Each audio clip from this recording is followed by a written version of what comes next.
Plantear que la guerra es una fiesta que en vez de desintegrar a los pueblos, es una forma de integrarlos. Es una apuesta psicoanalítica desafiante.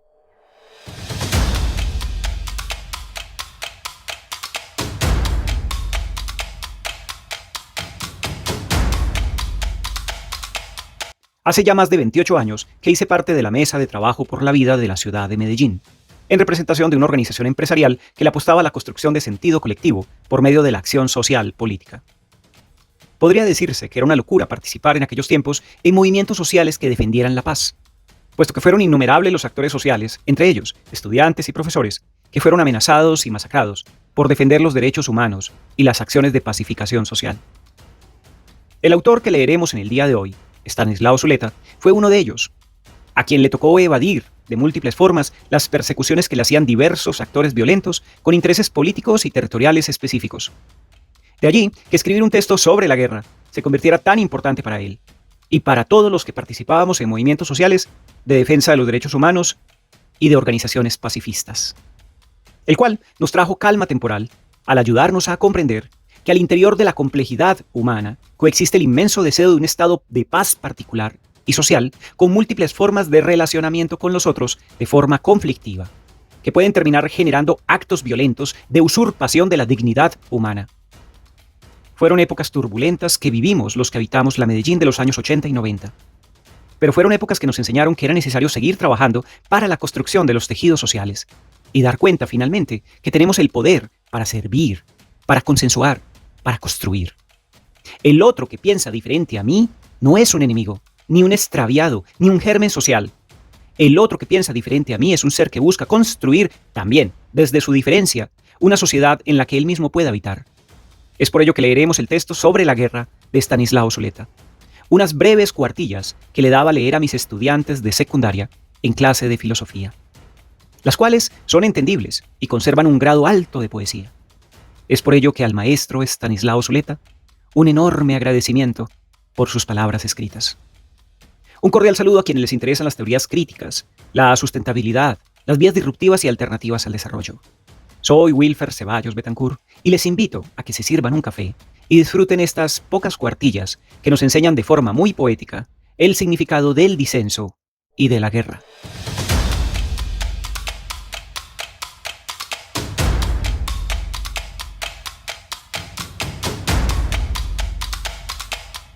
Sobre la guerra, por Estanislao Zuleta.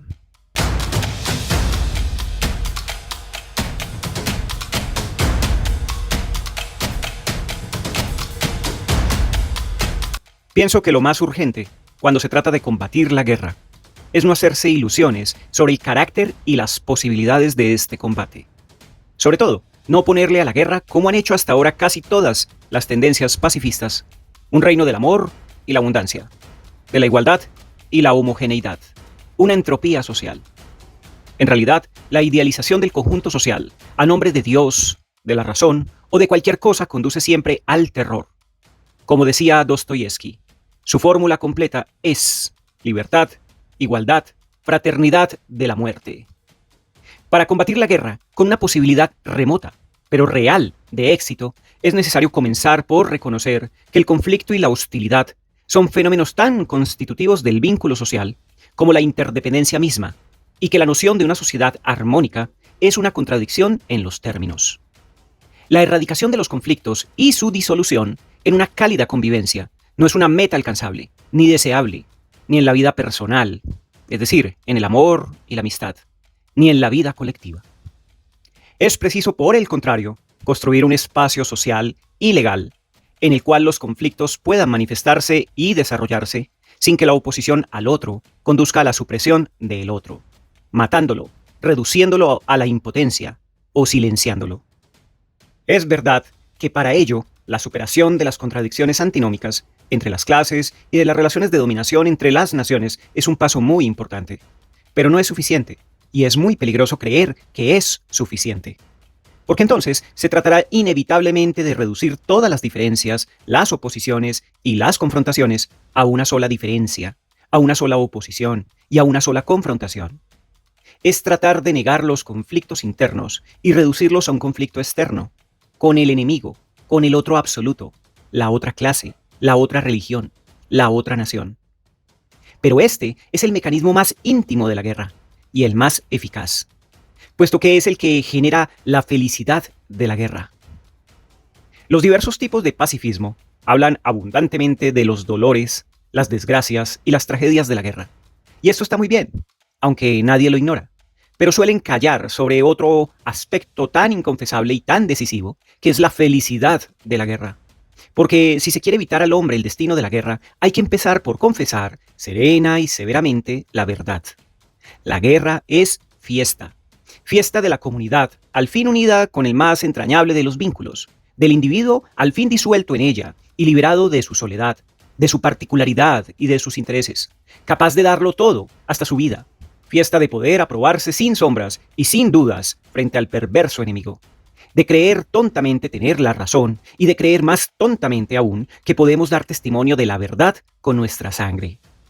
Si esto no se tiene en cuenta, la mayor parte de las guerras parecen extravagantemente irracionales, porque todo el mundo conoce de antemano la desproporción existente entre el valor de lo que se persigue y el valor de lo que se está dispuesto a sacrificar. Cuando Hanlep se reprocha su indecisión en una empresa aparentemente clara, como la que tenía ante sí, comenta, abro comillas, mientras, para vergüenza mía, veo la destrucción inmediata de 20.000 hombres que, por un capricho, por una estéril gloria, van al sepulcro, como a sus lechos, combatiendo por una causa que la multitud es incapaz de comprender, por un terreno que no es suficiente sepultura para tantos cadáveres. Cierro comillas. Palabras de Hanlep. ¿Quién ignora que este es frecuentemente el caso?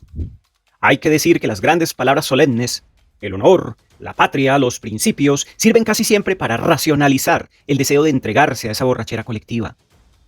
Los gobiernos saben eso, y para negar la disensión y las dificultades internas, imponen a sus súbditos la unidad, mostrándoles, como decía Hegel, la figura del amo absoluto, la muerte. Los ponen a elegir entre solidaridad y derrota. Es triste, sin duda, la muerte de los muchachos argentinos y el dolor de sus deudos, y la de los muchachos ingleses y el de los suyos. Pero es tal vez más triste ver la alegría momentánea del pueblo argentino unido detrás de Galtieri y la del pueblo inglés unido detrás de Margaret Thatcher.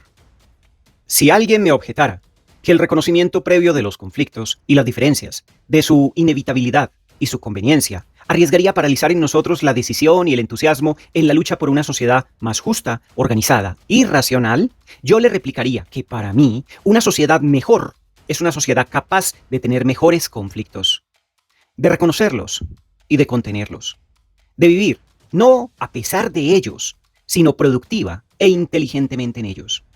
Que solo un pueblo escéptico sobre la fiesta de la guerra, maduro para el conflicto, es un pueblo maduro para la paz.